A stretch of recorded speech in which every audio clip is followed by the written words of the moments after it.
Imagine this. It's the dead of winter, 1821. The Scottish Highlands are frozen solid, cut off from the rest of the world. A tiny village in Verrières trapped under snow, surrounded by mountains, fighting just to survive. But then something walks into this village that shouldn't even exist. A boy. Not just any boy. He opens his mouth, and every word he speaks is a language no one on earth has ever heard before. Not the scholars, not the priests, not even the travelers who claimed they'd seen everything. His words weren't random nonsense. They followed rules, patterns, and structures, but they broke every law of human speech. It was as if he was speaking from a world no human had ever touched. And here's the crazy part. 17 witnesses swore it was real. The village doctor, Dr. Hayish M. Loud, kept private journals detailing everything. And the schoolteacher, Margaret McTavish. She wrote a secret diary about what she saw, only discovered almost 70 years later when her house was torn down. But let's rewind for a second. To understand the madness about to unfold, you need to know what Scotland looked like back then. The Highland clearances had ripped families from their homes. Communities were barely hanging on.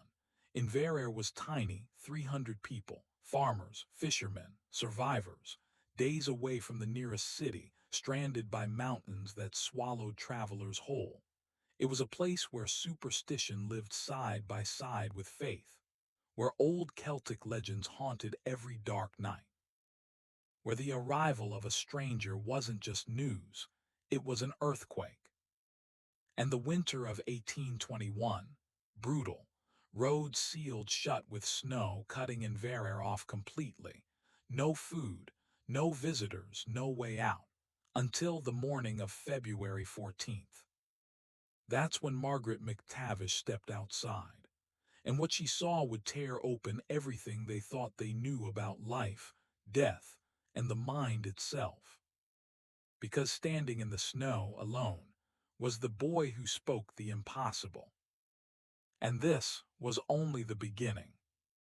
It's dawn, February 14th, 1821. The snow is piled high outside the schoolhouse in Inverare.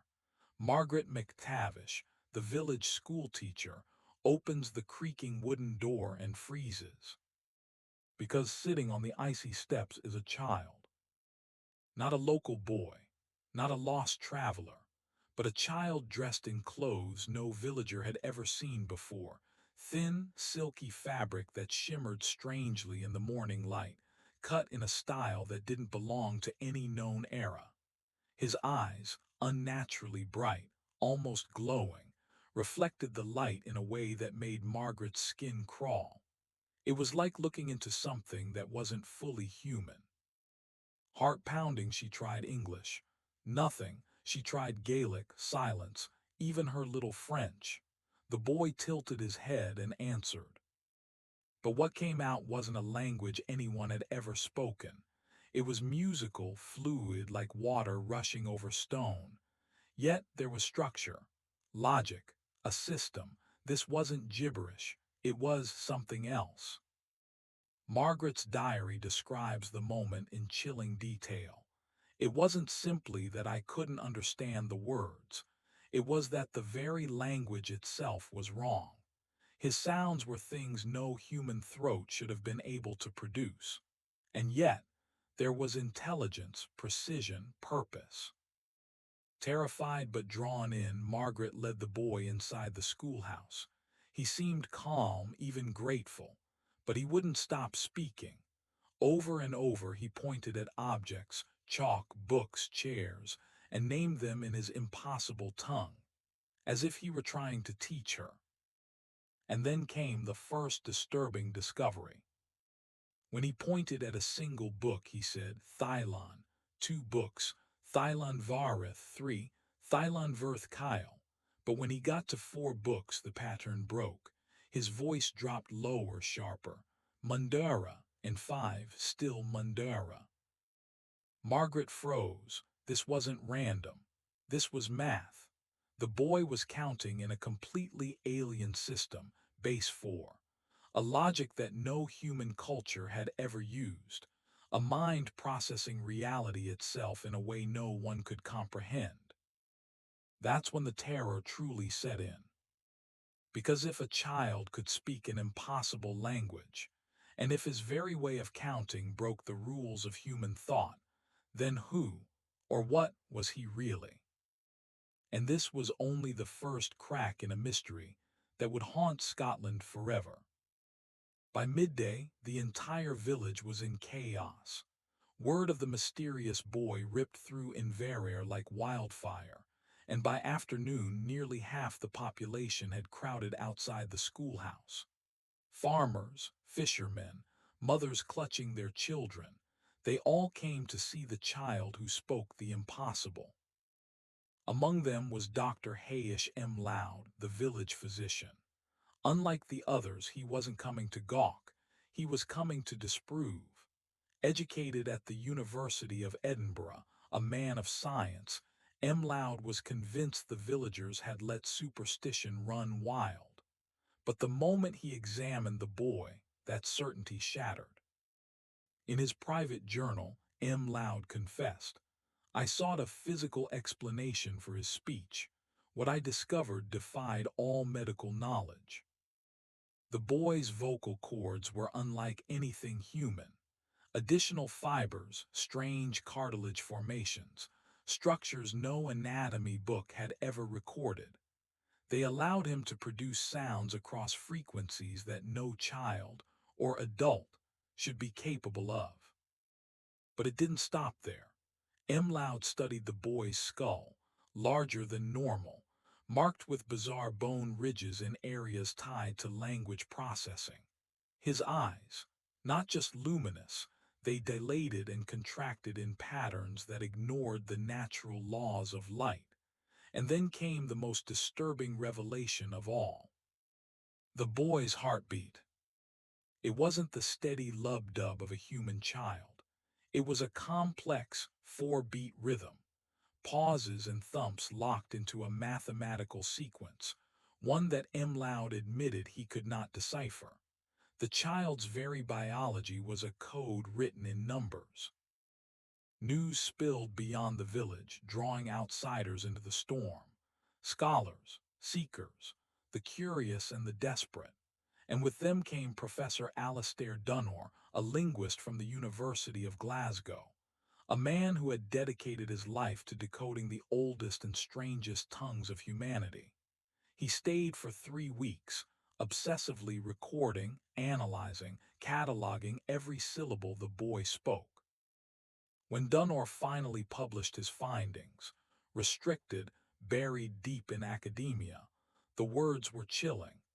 The child's language demonstrates a complexity that surpasses any known tongue. It is not merely human speech. It appears designed for a mind capable of processing multiple dimensions of reality simultaneously. And worse still, Dunor uncovered hidden patterns. Repeated rhythms, structured rules, codes embedded in the flow of words. His conclusion was terrifying. The boy's language wasn't just for communication. It might have been a key. Professor Dunor's notes only grew darker. The boy's strange tongue wasn't just alien. It could express concepts no human language had ever captured. He spoke of time as if it folded on itself, of space as if it could twist and bend, and of emotions in terms of mathematical precision, feelings quantified like equations. These weren't metaphors. This was knowledge beyond the reach of 1821 science. But then came the most chilling discovery. The boy's language was evolving. Words he used in the first week shifted, refined, and restructured in the next. It was as if he were rewriting his own tongue in real time, desperately building a bridge between his mind and ours. Yet the effort seemed to break him. Dunor noted his growing distress. The villagers began to notice too. At night he grew restless. His voice could be heard echoing through the dark hours, urgent, frantic streams of alien speech, as if he was pleading with something unseen. Margaret McTavish, now his caretaker, described him standing outside for hours, eyes locked on the stars, pointing at constellations, muttering in his strange language with a desperation that shook her to her core. And then things escalated. Mary Sinclair, the village seamstress, gave him paper and charcoal to calm his nerves. Instead, she unleashed something far more disturbing. The boy began to draw not crude sketches but diagrams. They weren't pictures at all. They were blueprints, loaded with mathematical formulas, astronomical charts, and symbols that matched no known alphabet. And yet, they carried a precision and logic too exact to be dismissed as nonsense. Dr. M. Loud preserved several of these pages, calling them windows into a mind operating on principles we cannot comprehend. But one drawing in particular made the blood run cold. It looked like a map, but not of Earth. Sharp geometric shapes, connected by interlacing lines that seemed to form a network, a system of communication. At key points across the design, the boy marked strange symbols, repeating them obsessively, pointing again and again, his voice urgent, his words colliding into a desperate rhythm. Professor Dunor tried to decode it, but what he uncovered would shake him to his very core. Professor Dunor tried to decode the strange symbols, but his conclusion was chilling. They weren't words at all. They were concepts, ideas with no human equivalent. It was as if the boy was trying to reveal the location of something, or someone, using reference points that didn't exist in our understanding of space or time. And then the mystery deepened. March 15, 1821. The boy erupted into a frenzy, pointing violently at the sky, his voice rising in a torrent of his impossible language. He wasn't just speaking, he was warning. No one understood him. But 2 days later, a snowstorm of terrifying ferocity crashed down on Inverare. It raged for 3 full days, destroying homes, crushing livestock, cutting off entire families. The villagers were stunned. The boy had predicted it, not just the storm, but the exact duration. And it didn't stop there. Through March and April, the boy grew more unstable. He would point to the heavens or to the mountains, shouting in his alien tongue with a desperation that chilled the night air.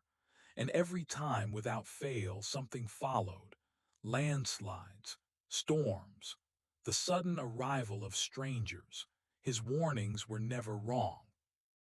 Dr. M. Loud recorded it all, scrambling to find a rational explanation. But the deeper he looked, the more he was forced to admit the impossible. This child had access to knowledge far beyond human perception. And that's when the story reached its breaking point. At the end of April, a delegation from the British Crown descended on Inverare.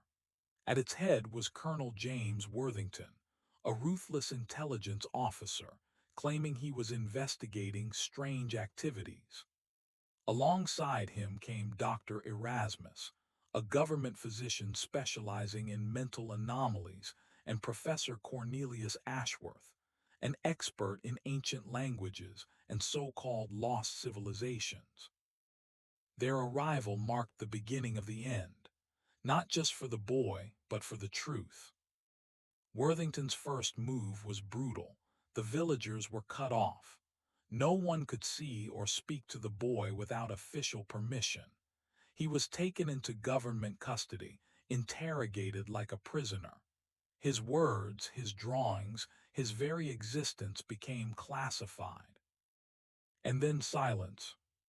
For more than 2 centuries, nothing of those interrogations was known, until 1987, when transcripts were discovered in long-buried British archives. Inside was the truth the officials had feared most. In one report, dated April 28, 1821, Dr. Erasmus wrote words that still send chills through anyone who reads them. The boy.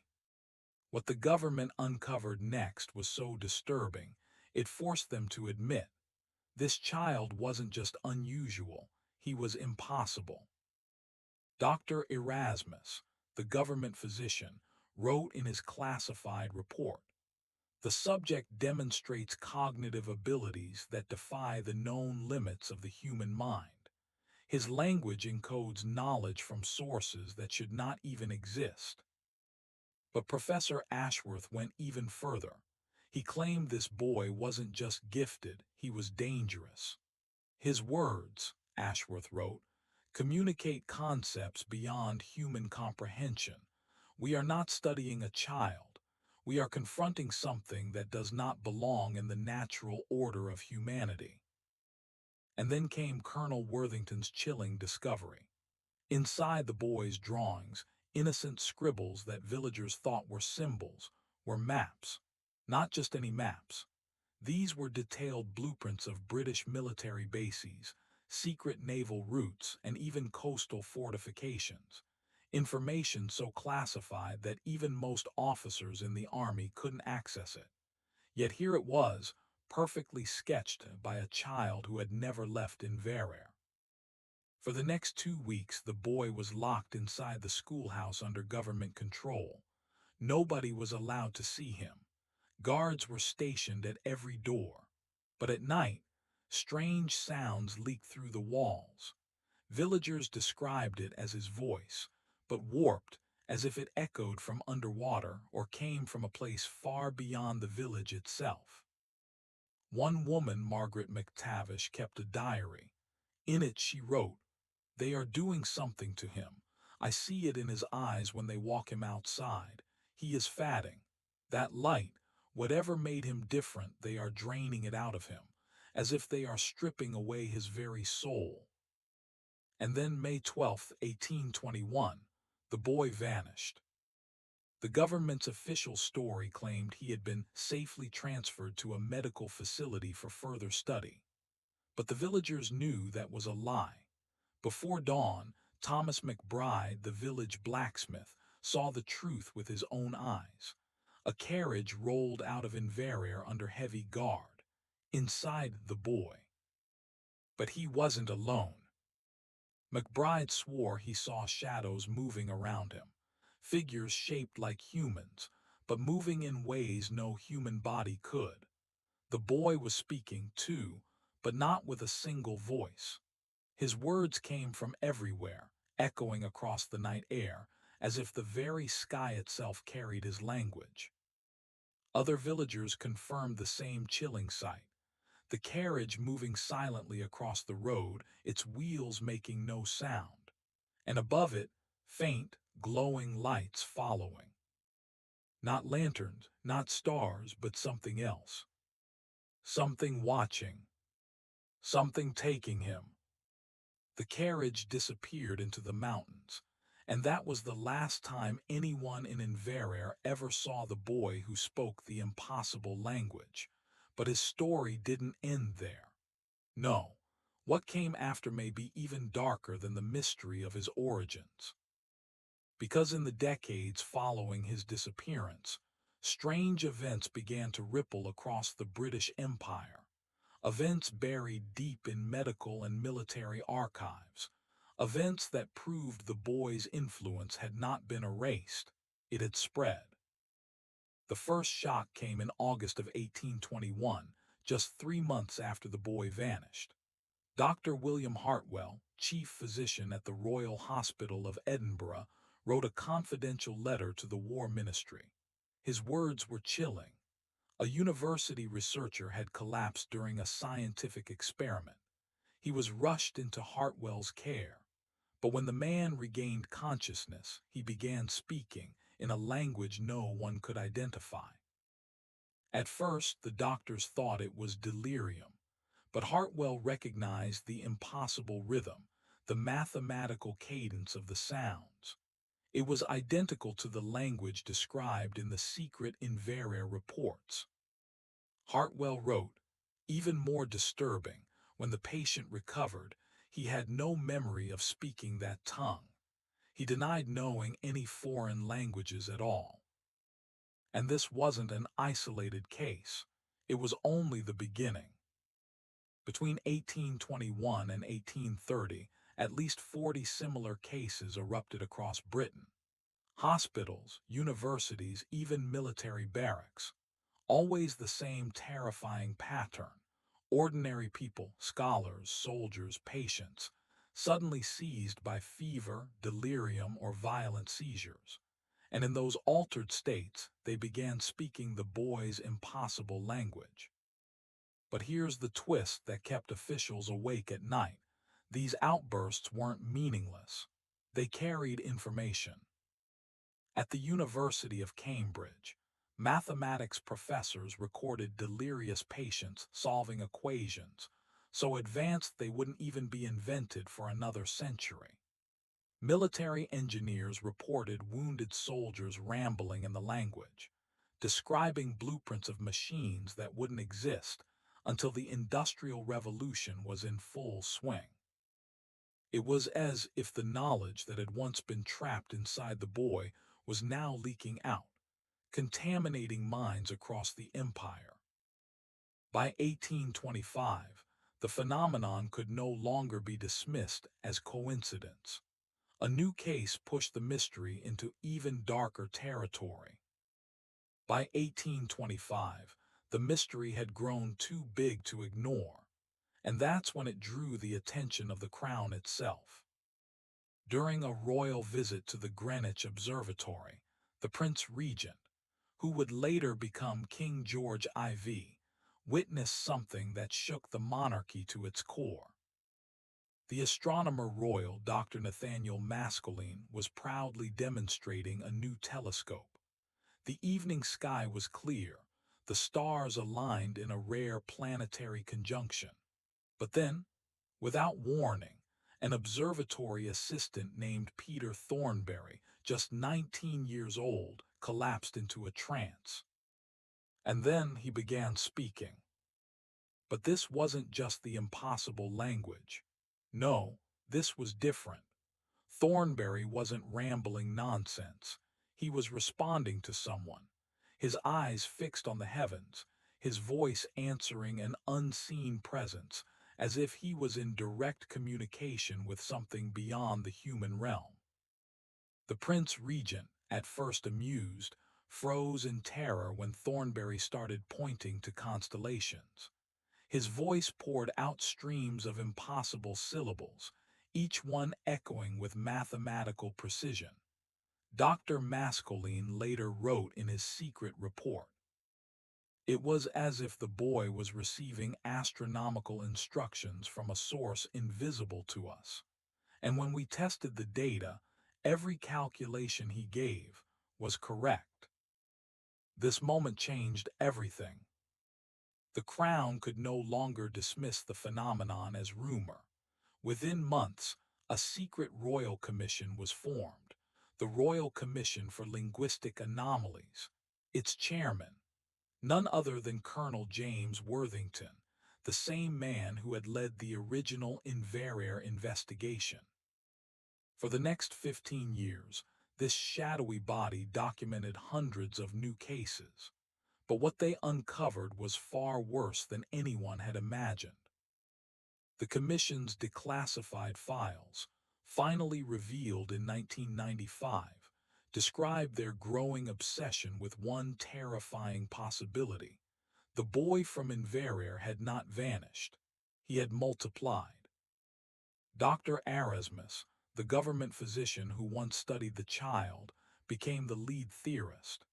In his chilling reports, he laid out a concept he called linguistic transmission. "We are not dealing with an isolated phenomenon," he wrote in 1828. "The evidence suggests the language possesses properties that allow it to replicate through susceptible human minds. It is not merely learned, it spreads like a seed that germinates under certain conditions." And the more cases they studied, the darker the pattern became. The language wasn't just appearing randomly. It was spreading, infecting. The impossible tongue was no longer confined to one boy in a remote Scottish village. It was leaking into the world. And the Royal Commission had no idea how far it would go. Imagine this. People across Britain falling into trances, fevers, seizures, even mystical visions. And every time the same horror unfolds. They start speaking the impossible language. But here's the kicker. Almost every one of them reported the exact same dream before their episode. A dream of a boy. Not just any boy, the boy of Inverare. Margaret Sinclair, wife of an Oxford professor, left a chilling account in 1829.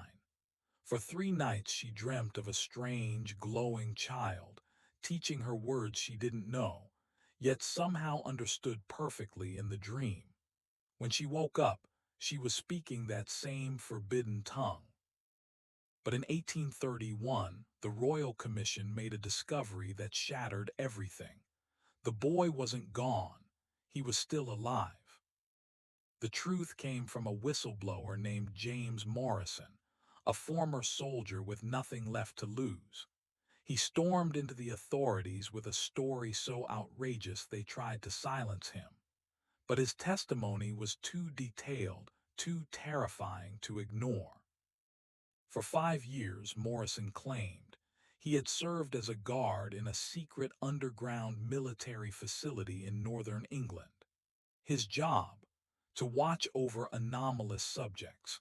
But there was one prisoner who haunted him most, a child who matched the exact description of the Inverare boy. They kept him in a special cell lined with lead and iron, Morrison testified. Said it was to contain whatever influence he projected. But I swear, even through those walls, I could hear him speaking that language. And when he spoke, the world broke. Morrison described things no one wanted to believe. Machines short-circuiting in ways no science could explain. Guards suddenly slipping into unknown languages mid-sentence. And the most disturbing detail of all, messages appearing on the walls. Not written by hand, not carved by tools, they simply appeared.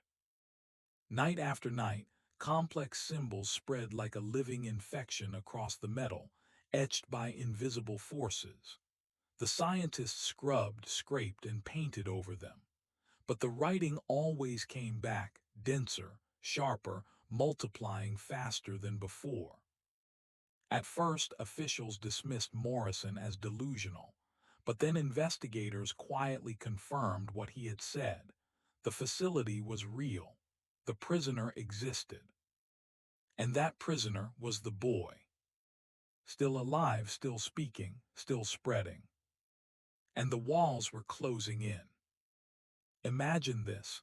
Investigators storm into an abandoned facility in Scotland, and what they uncover freezes their blood. Underground cells still intact. Walls covered in strange symbols identical to drawings taken from a mysterious boy years earlier. But here's the catch. The place is empty. No boy, no scientists, just silence. Morrison, the man who exposed the site, finally cracks. He admits the scientists evacuated in 1830, but won't say why. All he reveals is a single, chilling sentence. The boy did something so terrifying, they let him go. And from that moment on, the nightmare only grew. Reports start pouring in from all over Britain. But here's the impossible part. Between 1831 and 1850, every single sighting describes the same child. Same face. Same age. No growth. No change. He doesn't age. 1835. A Dublin merchant swears he saw the boy in a tavern, chatting with sailors in a language so powerful the glasses on the tables shook with every word. 1841. A Bristol physician treats a wounded child who spoke the same impossible tongue. But overnight, the boy vanishes into thin air leaving only carved symbols in the walls of his hospital room. But the most terrifying encounter comes in 1847, right in the middle of the Great Irish Famine. Father Michael O'Sullivan, helping starving refugees in Liverpool, suddenly notices a boy who looks out of place. Clean clothes, well fed, untouched by the famine crushing everyone else. He approaches, the boy answers, and O'Sullivan freezes. It's the language, the exact same one witnesses have whispered about for decades. Here, where it gets insane, O'Sullivan wasn't just a priest. He was a scholar of ancient languages, and he spent HOURS recording what the boy told him. And what did the boy say? Things that shouldn't exist, places not found on any map, people who live between moments of time itself, a prophecy of a great gathering that was coming. But then came the final horror. The boy didn't just speak of strange worlds. He began revealing O'Sullivan's own secrets, childhood memories no one knew, fears he had never confessed, thoughts he had buried deep inside. It was as if the boy wasn't just speaking to him. He was speaking inside him. And this was only the beginning. The biggest twist hadn't even arrived yet. It wasn't just my thoughts, it was the entire history of my soul. Those were Father O'Sullivan's final words after meeting the boy, and when the child vanished, the priest was left with a paralyzing truth. He had been marked, chosen for something he couldn't understand. 3 years later, O'Sullivan was found dead in his cell. No illness, no wounds, just eyes frozen wide in raw terror as if he'd seen something no human should. And scrawled across the walls, hundreds of symbols, the boy's script, written in a hand that wasn't his own. Then came the silence. In 1851, exactly 30 years after the boy first appeared, the sighting stopped cold. Authorities thought the nightmare was over, but they were wrong. Because the horror didn't end, it evolved. From the 1860s onward, something far stranger surfaced. The boy wasn't appearing anymore, but his language was. It began infecting the greatest minds of human history. Charles Darwin, while finalizing on the origin of species, confessed to his cousin in private letters that he dreamed in a language of spirals and numbers. And in those dreams, he unlocked visions of evolution itself. Gregor Mendel, the monk who cracked the code of genetics, admitted in letters that his most important breakthroughs weren't his at all. In his dreams, a child whispered to him, teaching the grammar of life in a language built from probabilities. The pattern repeated, again and again. Every scientist on the edge of discovery seemed to be touched by an impossible language, a voice that bent human thought into places it was never meant to go. By 1876, the Royal Commission for Linguistic Anomalies shut its doors forever, but not because the mystery was solved. No, the truth was too terrifying to face. Colonel Worthington's final report, signed just before his death, revealed the horrifying conclusion. The subject known as the Boy of Inveraray is not and never was entirely human. His language is not communication. It is technology, a weapon, a system designed to accelerate human cognition.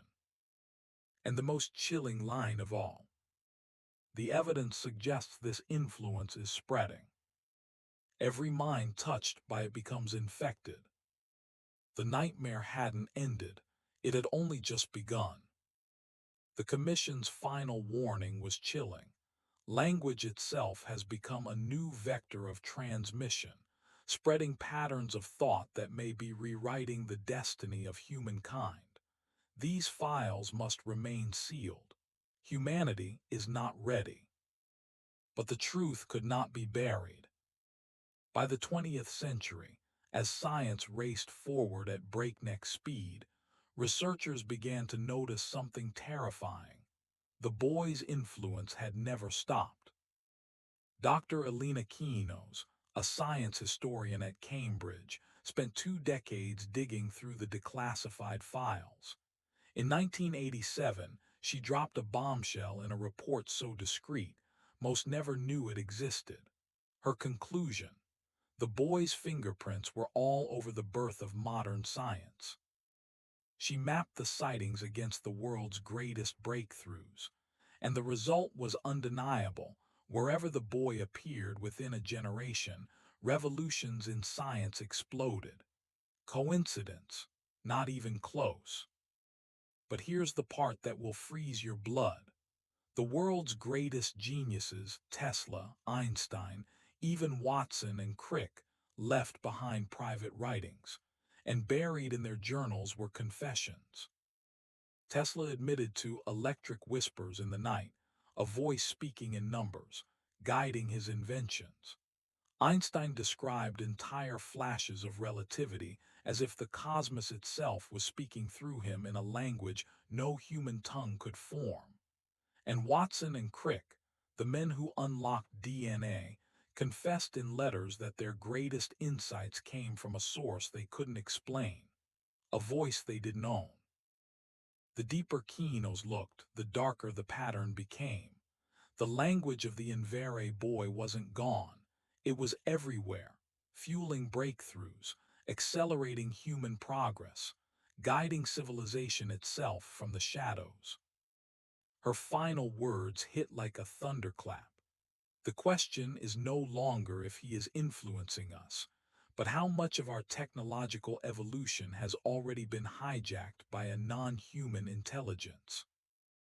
And now, in the 21st century, the mystery still haunts us.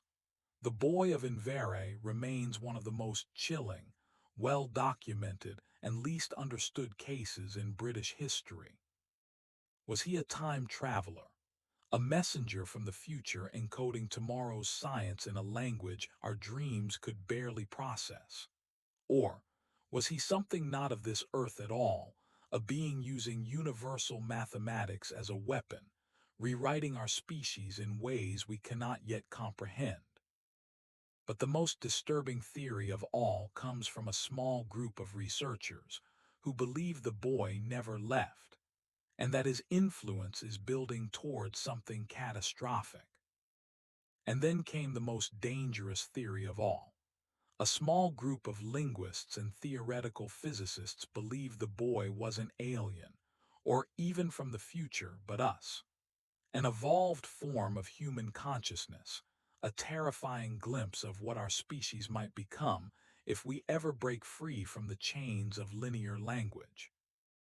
Here, what we do know. In 1821, a child appeared in a remote Scottish village, speaking a language no human had ever heard. That single moment triggered a chain reaction that may have secretly shaped the destiny of our civilization for over 200 years. And if the patterns are true, his voice never left. It still whispers today into the dreams of scientists, into the visions of inventors, accelerating human progress at a speed we can barely comprehend. But here, the chilling part. What if this wasn't random? What if the entire trajectory of human history, from evolution to technology, has been quietly steered by an intelligence far beyond us, ever since that boy first spoke? The impossible language may not just be history's greatest mystery. It may be the invisible engine powering everything we've become. And maybe, just maybe, that was the plan from the very beginning. If this story of forbidden language and secret evolution has shaken you as much as it did us, subscribe now, because there are countless more forgotten archives waiting to be unlocked. Tap the notification bell, because the next mystery could drop at any moment, and it might rewrite everything we thought we knew about ourselves. This is not just a story, this is the warning.